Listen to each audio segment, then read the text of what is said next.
I'm Saskia DeVries, and this is my shop, Saskia, in Brooklyn, New York, and I'm excited to show you around.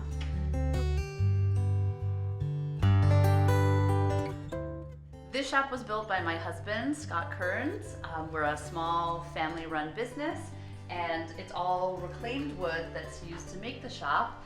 And the jewelry, what I'm really known for is collecting pieces of materials from all around the world. So sometimes you'll have 4 or 5 countries represented in one necklace. For example, this little piece here comes from Nepal. It's kind of fun. There's a reversible, it's different on each side.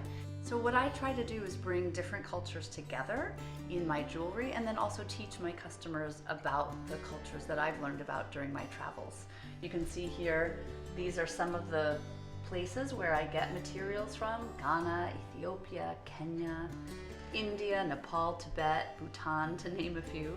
And my husband and I traveled to 13 countries in 1 year. This is us in New Zealand and in Tibet and Vietnam. All those countries were places we'd never been before, and that is how I was able to find really beautiful pieces that were unique and different. And then I came home back to New York and figured out how to put them together with sort of my own style. And that's what the business is today.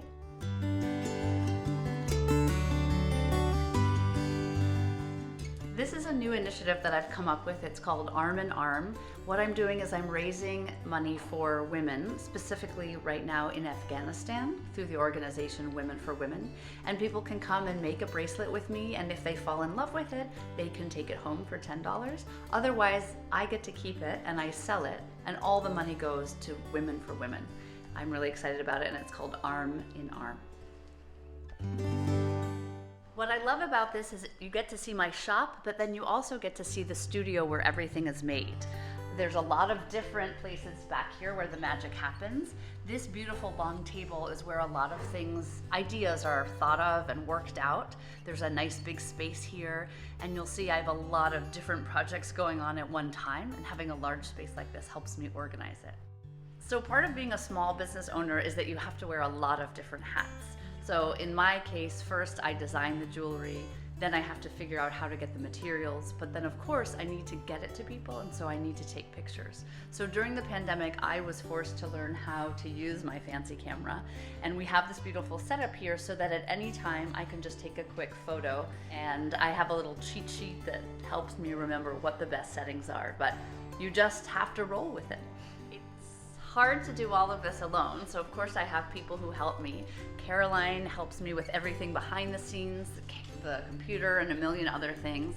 And of course I can't make every piece of jewelry, so Rachel helps produce all the jewelry after I've designed it. And then I always like to say being Dutch and being organized is also what really helps my business.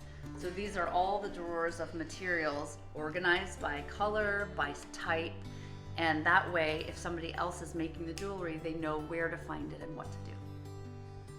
I always find that designing ends up being a very messy process, and sometimes I know exactly what I'm going to make with the material when I buy it, and often I don't.